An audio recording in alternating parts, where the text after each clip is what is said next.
Au tout lendemain de la disparition de son épouse, Delphine Jubilard, née au Sauguel, son mari Cédric a envoyé plusieurs messages déplacés à l'une de ses meilleures amies, Anne. Elle en disait plus sur le comportement étrange du plaquiste la nuit de sa disparition. Anne, dont le prénom a été changé, fait partie des témoins clés de l'affaire Jubilard. Amie du couple, mais surtout de Delphine Jubilard, elle s'est confiée à 5 reprises aux gendarmes de la section de recherche de Toulouse. Son témoignage dans les pages du Parisien a permis d'en savoir plus sur le comportement de Cédric Jubilard lors de cette fameuse nuit du 15 au 16 décembre 2020.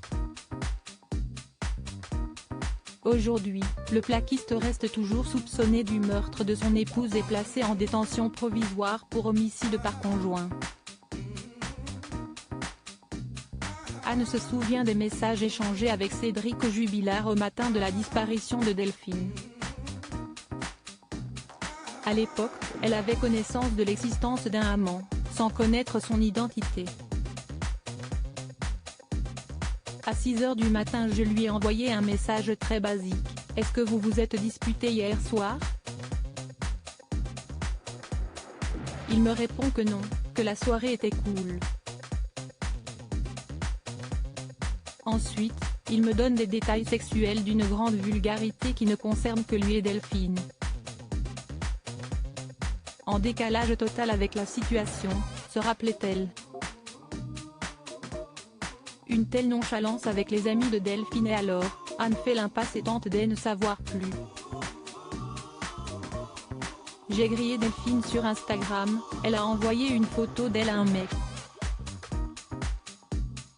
Si elle a un amant je lui mettrai à l'envers, lui a répondu le plaquiste, comme le dévoilait BFM TV avec les relevés du téléphone. Au fond de moi, je pense à l'amoureux de Delphine, mais je dis juste à Cédric, vas-y, regarde ses abonnés sur son compte Instagram et dis-moi si tu vois quelque chose. Il m'envoie ensuite des captures d'écran de plusieurs hommes qu'il ne connaît pas. Avec l'indice dont je dispose sur la localisation, je finis par identifier la bonne personne, se souvenait-elle. Anne parvient alors à identifier le nouveau compagnon de Delphine. Il lui dit que l'infirmière lui a déjà parlé d'elle, mais que non, Delphine n'est pas avec lui.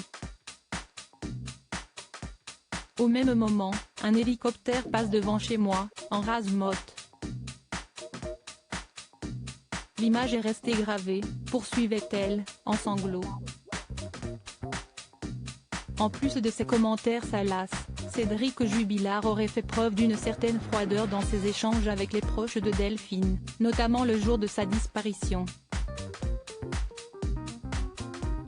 Moi, je me démène et lui est d'une telle nonchalance.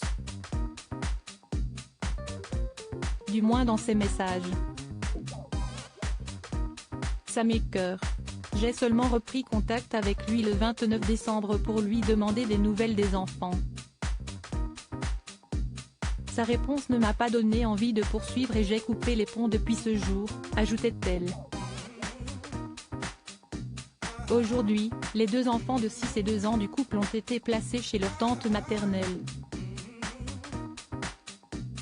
De son côté, Cédric Jubilard continue de clamer son innocence. Ces 3 avocats pénalistes demandent à ce que d'autres pistes soient explorées.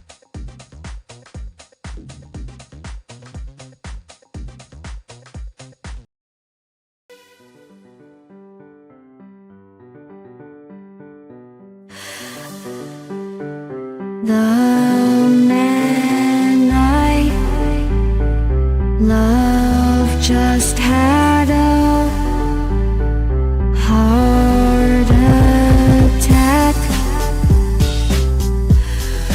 but who needs a heartache? I am a man she